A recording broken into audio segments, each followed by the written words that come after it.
Hello guys, welcome back to GJ farming. எங்கடா அவரைக்காட்டை கம்மி தான் பார்க்குறீங்க? ஒன்றும் இல்லைங்க, நம்ம அவரைக்காடு நல்லா பூ எடுக்க ஆரம்பிச்சிச்சு.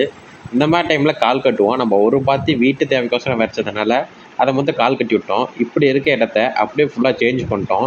எதனால் அப்படின்னா, இந்த இடம் சும்மாவே இருந்துச்சு. சரி, இந்த இடத்துல என்ன பண்ணலாம் அப்படின்னு பார்க்கல, கீரை விதைக்கலாம் அப்படின்னு நினச்சோம்.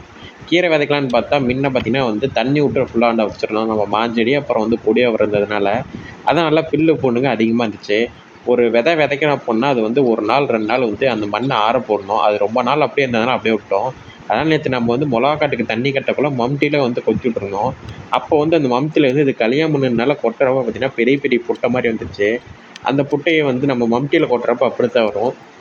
நேற்று ஃபுல்லாக விட்டுட்டு ஒரு நாள் ஃபுல்லாக காய விட்டுட்டோம். திருப்பி அடுத்த நாள் ஈவினிங் ஒரு 3 மணிக்காக வந்துட்டு ஒரு கொத்தி விட்டுட்டு அடுத்து வந்து கீரை வைக்கலாம்னு சொல்லி கொட்டுற வேலையை ஆரம்பிச்சிட்டோம். இதே வந்து மம்டியில் திருப்பி கொட்டினோம், பொட்டெல்லாம் பெருசாக தான் இருக்கும். அதனால் கொத்தி எடுத்து முடிஞ்ச அளவுக்கு எங்கெங்கெல்லாம் பொட்டை இருக்கோ அந்த இடத்துல நல்லா வந்து பார்த்திங்கன்னா மண்ணை ரொம்ப வந்து லூஸ் பண்ணிட்டோம். அப்போ தான் வந்து கீரை வந்து கரெக்டாக அந்த மண் போய் படிஞ்சு கரெக்டாக நம்ம மூடுறப்ப கரெக்டாக இருக்கும். அதே பொட்டையாக இருந்துச்சு அப்படின்னா அந்த இடத்துல வந்து கீரை போய் அவ்வளோ அதிகமாக வந்து விழுந்துடும். அதுக்கோசரம் தான் முடிஞ்ச அளவுக்கு மண்ணை ஃபுல்லாக வந்து நைஸாக வந்து கொத்தி எடுத்துக்கிட்டோம். அடுத்து என்ன கீரை வந்து விதைக்க வேண்டியதான். நம்ம வந்து 2 வகையான கீரை வந்து விதைக்க போகிறோம். ஒன்று வந்து பாலாக்கீரை, இன்னொன்று வந்து சிறுகீரை. சிறுகீரையோட வந்து 1 பாக்கெட் தான் வந்து இருக்கும். பாலாக்கீரை வந்து பார்த்திங்கன்னா 2 பாக்கெட் எடுத்துருக்கோம்.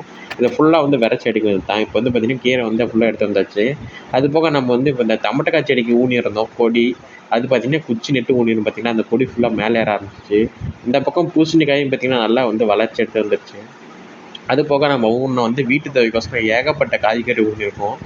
அதோட ஃபுல் வீடியோ நம்ம வந்து குயிக்காக வந்து அப்லோட் பண்ணிடுவோம். வேறு ஒன்றும் இல்லைங்க. பாலாக்கீரை அதிகமாக இருக்கனால அதை மட்டும் வந்து கட் பண்ணி வந்து டப்பாவில் போட்டுக்கிட்டோம். சிறுகீரை கம்மியாக இருக்கனால வந்து சிறுகீரை வந்து அப்படியே வந்து பிரித்து கையில் கொட்டிக்கிட்டு அப்படியே வந்து விரைச்சி விட்ருவேன் தான். பாருங்கள், இந்த கரைன்னு நம்ம வந்து எதுவுமே பண்ண கிடையாது. அதுலேயும் பாருங்கள், அந்த விசப்பூண்டு அப்புறம் வந்து இந்த மூக்குத்தி பூண்டு சொல்லுவோம், அதான் அந்த விசப்பூண்டுன்னு சொல்கிறோம். அந்த மூக்குத்தி பூண்டு அப்புறம் வந்து அரும்புல் கட்டை அதிகமாக இருக்குது. அது பாருங்கள், அதெல்லாம் வந்து எங்கள் அப்பா பிடிங்கி விட்ருக்குறாரு. அதையும் பார்த்திங்கன்னா அந்த நெட்டுக்கரையை கொத்தி விட்டுட்டு ஒரு நாள் அதையும் காய போட்டு முழுங்கி ஊனிடலாம். பார்த்திங்கன்னா வந்து கொஞ்சம் தான் வந்து சிறுகீரை வாங்கியிருந்தோம். அதனால் சிறுகீரை வந்து கிட்டத்தட்ட பார்த்திங்கன்னா ஒரு 1.5 square feet to 2 square feet அளவுக்கு தான் வந்து விரைச்சி விட்ருக்கோம். அடுத்து என்ன பாலாக்கீரை இருக்குது பார்த்திங்களா, பாலாக்கீரை விரைக்க ஆரம்பிச்சிட்டோம். நம்ம வந்து எல்லாமே வந்து வீட்டு தேவைக்கோசரம் தாங்க பண்ணிகிட்ருக்கோம். இதேமாதிரி நீங்கள் வீட்டு தேவைக்கோசரம் என்னென்ன காய்கறி விரைச்சிருக்கீங்களோ அதை வந்து கமெண்டில் தட்டி விட்டு பாருங்க.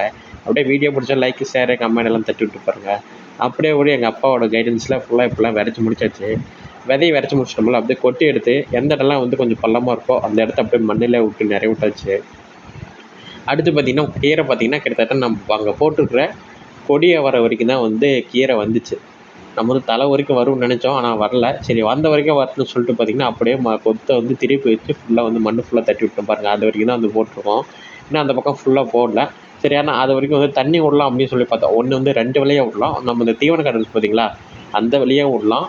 இல்லை வந்து இப்படி வந்து நம்ம கடலக்காட்டு வாய்க்காலுக்கு விடலாம். கடலக்காட்டு வாய்க்கால் நேற்று தான் தண்ணி விட்டோம் அப்படிங்கிற காரணத்தினால பார்த்திங்கன்னா திருப்பி அதில் தண்ணி விட்டால் பில்லு சீக்கிரம் வந்துட்டு பார்த்தோம்.